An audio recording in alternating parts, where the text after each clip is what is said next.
I am happy to name this ship the Queen Mary.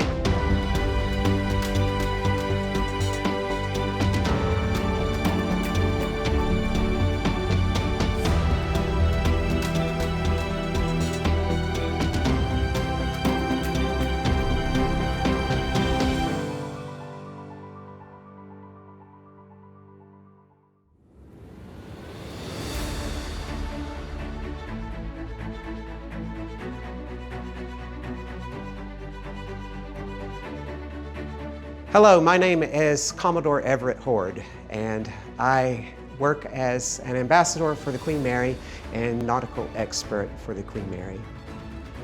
Welcome to the wheelhouse of the Royal Mail ship Queen Mary. This is where the ship is steered from, and all commands concerning the well-being of the ship emanate from this area of the ship. Just beside me are 3 helms. The first one, this gray one, is actually the automatic pilot for the Queen Mary, and its nickname over the years has become the Iron Mike. And it works in a very elemental way. You bring the ship around on the course that you want her to stay and drop a lever down, and then electronically a signal is sent from the gyro compass to the Iron Mike, and it will cause the Queen Mary to steer a very straight course. And just beside that are the 2 manual helms. There are 2, just in case one needs to be serviced or repaired. A quartermaster would stand there at all times and steer the ship. The Iron Mike would only be used on a very rare occasion. Also here you will see 4 engine telegraphs. Now each one of these telegraphs is connected to a set of 40,000 horsepower Marine Parsons turbines. Those are connected to one of each of the Queen Mary's 4 propellers. Now if the officer of the watch would want to increase the speed of the ship, he would have these telegraphs rung away, as the term was called. There's an arrow on here, and as the command would be rung, say, to full ahead, the arrow on one just like it in the engine room would point to full ahead, and a very loud bell would ring. Then the engineer in the engine room would put his telegraph to full ahead, and the arrow here would repeat what was being done. Then the engineer would turn valves that would emit steam to the proper turbines to bring the ship to the desired speed. The 4 propellers in the Queen Mary can be operated individually, and they are quite important in docking as well as at sea, because the Queen Mary, being 1,019.5 feet long and 81,237 gross registered tons, it takes an enormous amount of inertia to turn the ship. So by turning 2 propellers in one direction and the other 2 in another direction, it actually helps swing the ship around, say, docking in the Hudson River, which is always a very difficult procedure for the Queen Mary, as she has to come up a river and turn at a right angle into a pier. Other features here in the wheelhouse are the revolution counters. Every revolution that each propeller shaft turned was carefully logged and recorded. And in the days before radar, when the ship could be navigating by dead reckoning, and they were wondering about where they might be on each side of the Atlantic as they raced toward the shore at close to 30 knots. If they got to 1,200,000 or so revolutions on the propeller shafts, they would know approximately where they might be. Other features in the wheelhouse here are watertight door controls. The Queen Mary has a series of watertight bulkheads that go longitudinally in the ship from bow to stern, as well as transversely from side to side. And with all of these doors closed, the Queen Mary would have approximately 140 watertight compartments. And so she was one of the very safest ships of her day. Now we've talked about the communication between the bridge and the engine room using the telegraphs. How did they communicate out to the docking bridge or up to the Monkey Island on top of the bridge or back to the gyro compass area just behind the wheelhouse here? It was all done with these voice tubes, and they were tubes that were very much similar to 2 cans put together with a string. You almost had to have a certain sort of attuned hearing to understand what was being said on each end. If you wanted to speak directly to any of the departments, you might need to use the loudophones that are just on the bulkhead behind the bridge here. There was an amplified telephone. They were loud enough to speak to the personnel in the engine and boiler rooms, and in the boiler rooms it was so noisy that one had to communicate practically by hand signals.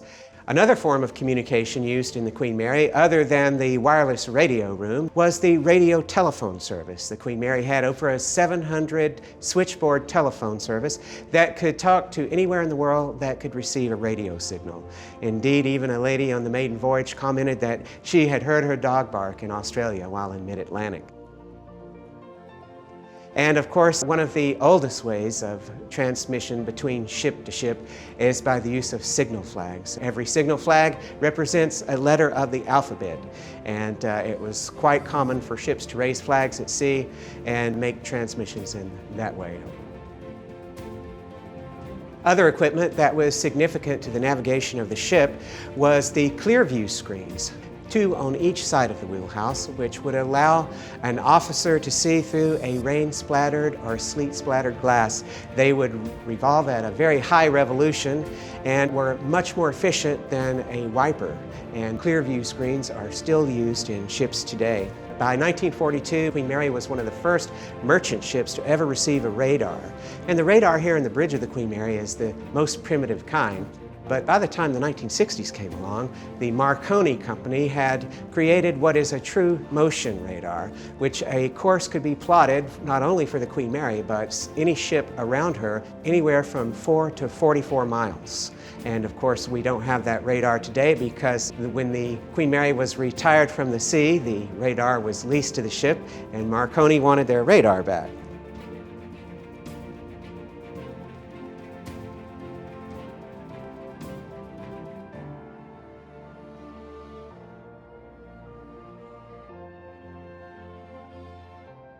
Now, just abaft the wheelhouse here and that means just aft or behind, is the captain's navigation room or chart room, and also the senior officer's chart room.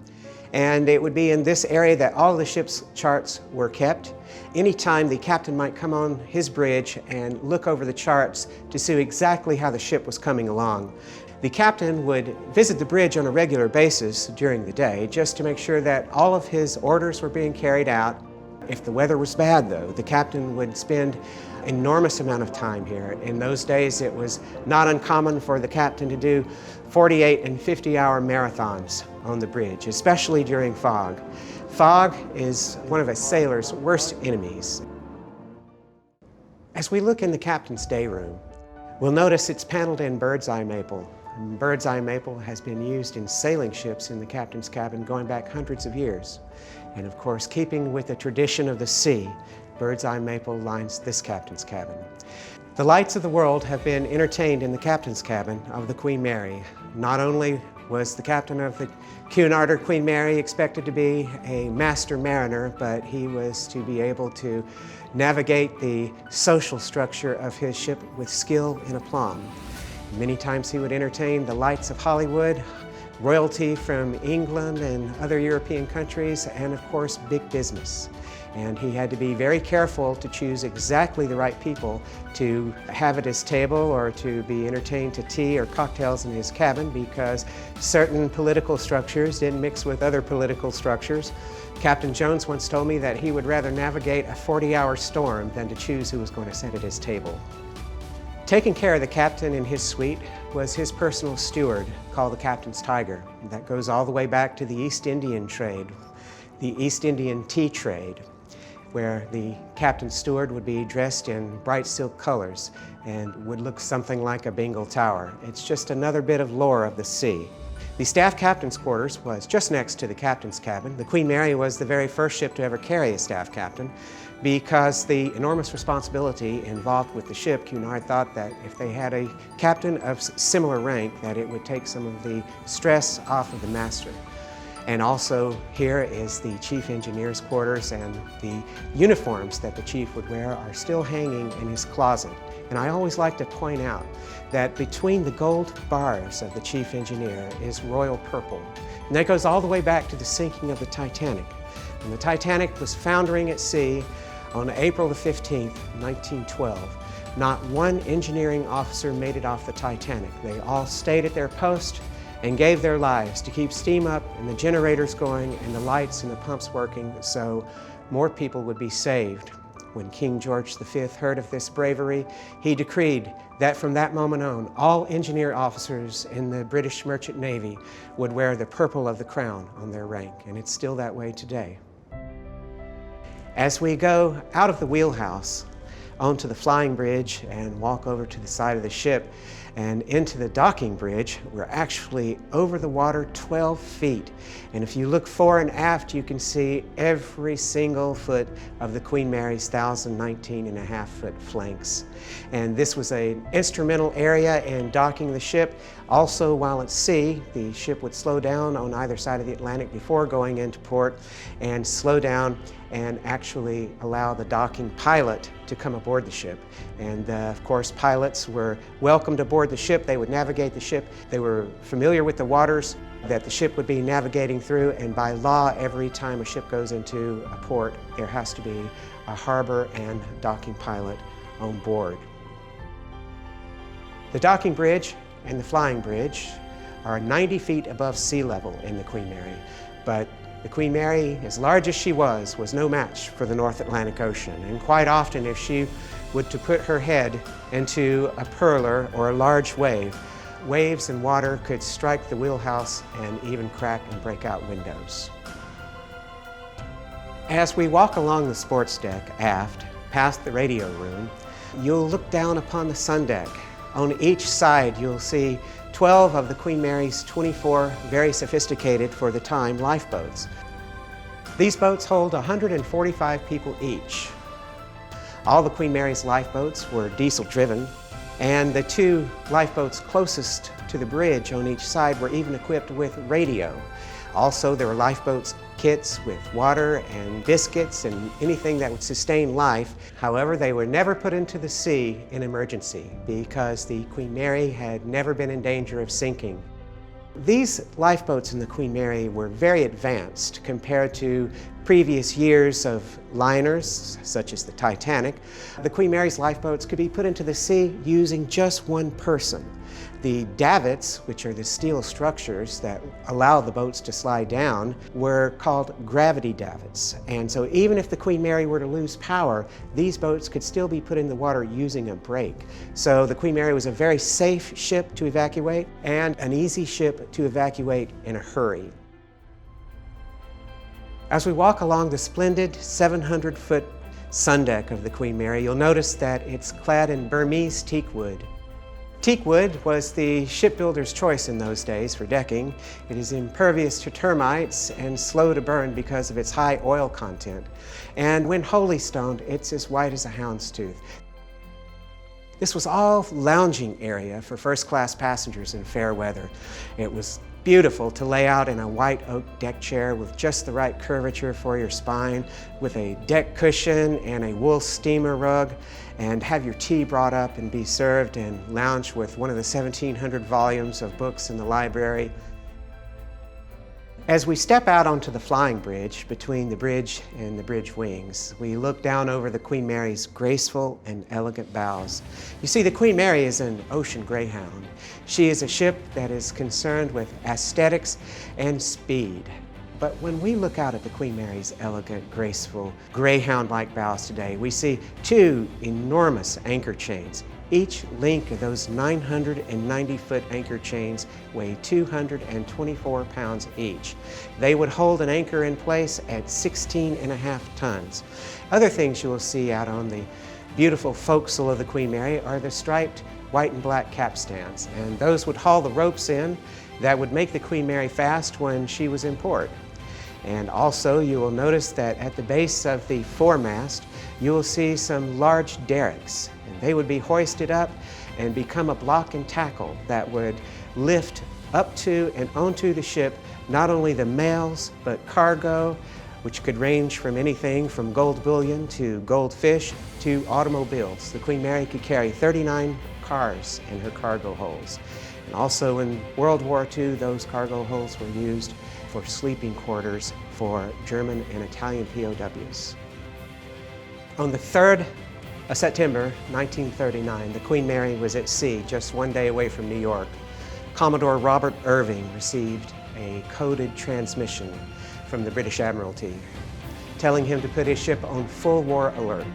Later that day, the BBC broadcast went throughout the ship, and it also announced to the passengers as well that the Queen Mary was being stalked by several submarines, and it caused a bit of mass hysteria in the ship. Of course, throughout the war, the Queen Mary was used to transport troops.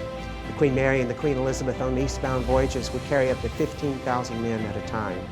They were the backbone of movement of men and materials for the buildup of Operation Overlord, the invasion of Normandy. I would like to ask you, when you leave the Queen Mary today, if you would allow her a place in your heart. For indeed, this ship is hallowed ground in war and peace, in fair weather and foul. And by allowing her to live with you, she will undoubtedly live for many generations to come. Thank you very, very much.